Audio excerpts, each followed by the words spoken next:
E quais são os principais tipos de mapa astral? A gente tem primeiro a questão do mapa natal. O que é o mapa natal? Se vocês pesquisarem na internet, vocês vão ver que a maioria dos astrólogos trata de mapa natal como uma foto do céu no momento do seu nascimento.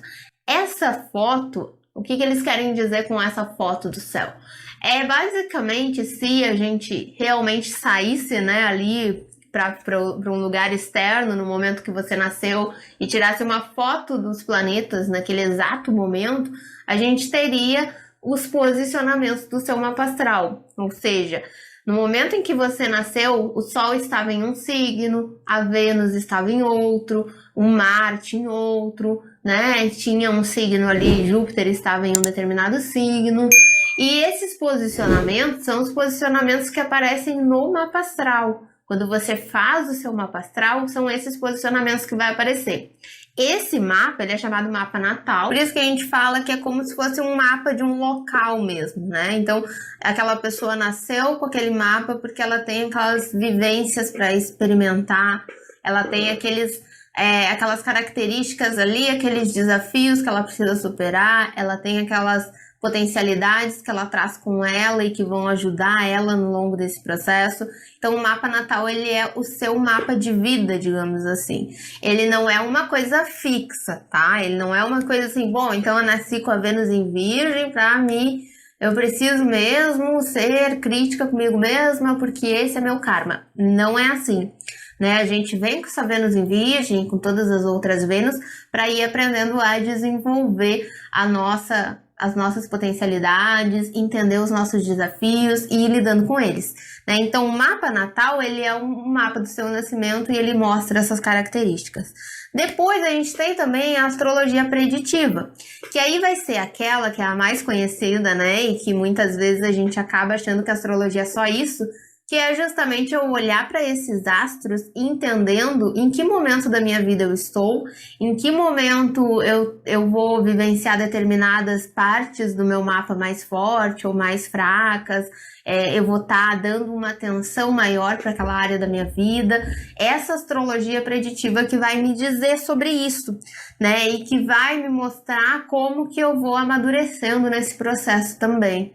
Aqui a gente pode falar, por exemplo, da revolução solar, que vai ser o quê? Lembra que a gente falou, quando você nasceu, os astros estavam em uma determinada posição. Então tinha lá o Sol num signo, a Lua em um signo.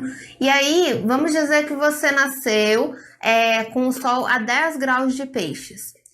No seu aniversário, todo ano no seu aniversário, em algum momento desse dia, ou um dia antes, um dia depois, acontece, o Sol vai voltar para 10 graus de peixes. Então, da mesma forma que no ano que você nasceu ele chegou a 10 graus de peixes, no seu aniversário ele volta para esse grau 10 em algum momento.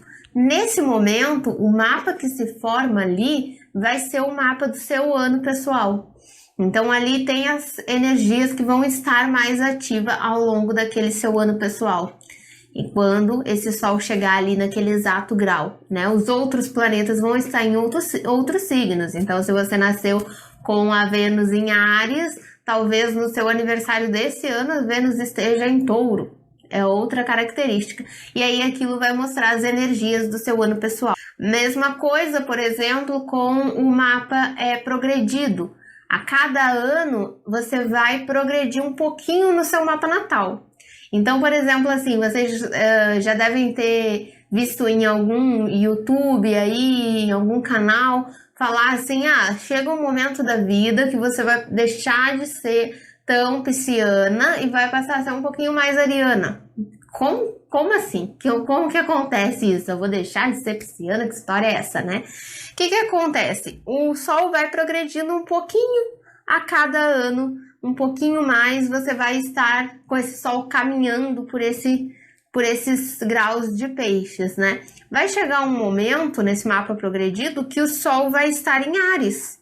Isso significa que você vai deixar de ser pisciana? Não, você vai passar a ser uma pisciana com energia mais ariana, com a casa onde você tem Áries, com os posicionamentos onde você tem Áries em maior evidência.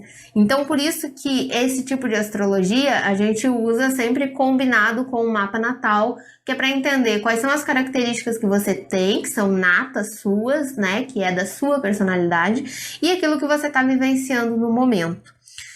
A terapia astrológica, que é o que o livro comenta logo na sequência, é justamente a gente entender esses potenciais, esses desafios e te auxiliar a trabalhar isso, como que você pode melhor vivenciar essas situações, aproveitar aquele momento que, né, que o Sol tá em Áries ali para dar uma energizada em alguns aspectos, em algumas características, trabalhar os desafios. Isso que a gente faz quando a gente pega a astrologia por uma base terapêutica. Se eu procurar um astrólogo que tem uma especialização em astrologia terapêutica, eu posso substituir o meu psicólogo, o meu psiquiatra, a minha psicanalista por um astrólogo que tem especialização terapêutica? Não. Não faça isso, não é a mesma coisa. Por quê? Porque o astrólogo terapêutico, ele vai pegar o seu mapa e vai identificar essas questões, ele vai conseguir te orientar sobre alguns desafios e alguns potenciais que você tenha, né? O que ele vai identificar ali? Ele vai olhar para esses astros e vai identificar, por exemplo, que você tem uma questão com baixa estima. E aí ele vai conseguir te orientar nesse sentido, mas ele não vai conseguir ir em um nível de profundidade que um psicanalista, por exemplo, vai para identificar qual foi aquela crença que ficou lá no seu inconsciente, que ficou marcado, que te deixou resquícios e que se gerou essa questão da autoestima. Então, o que o astrólogo que tem esse viés terapêutico, inclusive se ele estiver agindo dentro de uma consciência do que ele está fazendo, né? O que ele vai fazer? Ele vai, inclusive, te indicar um processo mais amplo. Astrologia médica, mesma coisa. A gente tem dentro do mapa cada signo representando uma parte do corpo humano, uma parte do nosso organismo. O touro vai estar ligado à garganta, gêmeos e signos de ar vão ter relação com o sistema respiratório, o peixe está ligado com a saúde dos pés. Ok, a gente consegue identificar essas coisas, a gente consegue observar esses pontos, mas jamais isso vai substituir um otorrinolaringologista se você tiver um problema, ou, sabe, um médico especializado naquela área. Astrologia kármica, essa daqui vai olhar para o seu mapa com uma observação de entender as suas vivências anteriores. E aí entra numa questão muito importante da gente ter em mente, que é se essa pessoa que você está analisando o mapa, você propriamente também, né, está observando seu mapa, se você acredita nessa questão da reencarnação, se a sua crença tem isso como uma das bases, se você acredita que nós temos outras vivências ou não. Tem religiões que não consideram a reencarnação. Então não é para todo mundo que a astrologia kármica se aplica, né? Então o que a astrologia kármica vai fazer? Ela vai pegar exatamente o mesmo mapa, ela vai ter, claro, pontos que ela dá um foco maior, mas é o mesmo mapa, é aquele mapa natal ainda, né? Tanto a médica, kármica, a terapêutica, é o mesmo mapa, só que ela vai olhar observando o que esses astros, por que a sua Vênus está em Virgem agora? Quais foram as questões lá de trás, lá dessas vivências anteriores, que projetaram uma Vênus em Virgem nesse momento? E aí você vai entender um contexto mais voltado para a questão kármica. A astrologia horária. Essa vai lidar com perguntas mais específicas. Então é quando você faz um mapa para saber se será que eu compro uma casa? Será que eu abro um negócio nesse momento?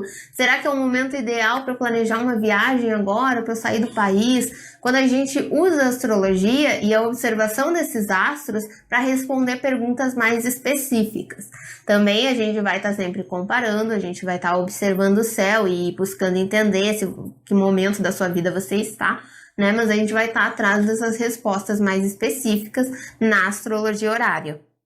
A astrologia mundana, essa daqui é bem interessante também, porque aqui a gente vai sair do mapa natal, agora sim a gente vai sair do mapa natal, e a gente, do mapa individual de uma pessoa, e a gente vai para mapas de países.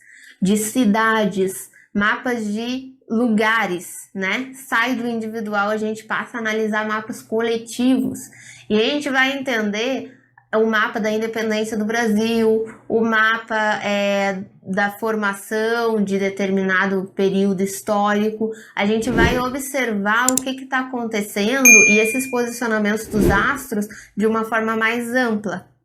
E aí a gente tem também observações, a gente tem astrólogos especializados nessa astrologia que trata de períodos históricos, do momento do Brasil, do porquê que o Brasil tem certos desafios, né? A gente tem lá no canal, inclusive, um mapa sobre a questão do Brasil. Então é uma área também bem interessante. E a astrologia empresarial é outra área também que é bem interessante dentro da astrologia, que ela vai tratar da questão de eu devo, nesse momento, abrir uma empresa aqui e como que vai se configurar essa empresa, como que é a relação entre os colegas, como que eu entendo essa questão, né, da chefia com a equipe, toda essa observação dos mapas e da astrologia voltada para o mundo empresarial. Tem isso também. Tem, inclusive, uma parte da astrologia que estuda a questão de investimentos. Então, são empresários que estudam ali o posicionamento dos astros para saber onde que é melhor investir, de que forma, em que momento esperar, né? Tem tudo isso. Então, a gente tem essa observação também. E aqui, aproveitando, já que eu falei de análise de mapa para entender relacionamento entre colegas e tudo mais, a gente tem a sinastria também, né? Que vai ser o quê? Quando eu quero avaliar uma relação, então, por exemplo, eu quero entender como o meu mapa e o mapa da pessoa que eu gosto se relacionam. Como que o meu mapa com o mapa da minha amiga, do meu filho. Eu posso fazer esses mapas de relacionamento. E esse mapa se chama sinastria. É quando eu tenho a análise de um mapa natal combinado com outro mapa natal. E a junção desses dois, como que um interage com o outro. Dentro dessa junção, quando eu estou interagindo com você aí do outro lado, a minha energia aquariana com a sua energia pisciana, com a sua energia taurina, com a sua energia virginiana, vai formar um terceiro mapa. Esse terceiro mapa é um mapa composto. E esse mapa mostra a energia da nossa relação, do nosso relacionamento. Então, a gente tem esses diferentes tipos de mapa e diferentes tipos de áreas dentro da astrologia. A astrologia ela é muito ampla, ela é bastante profunda e você pode ir por diversas áreas dependendo do que mais te atrai, né? Do que mais te interessa.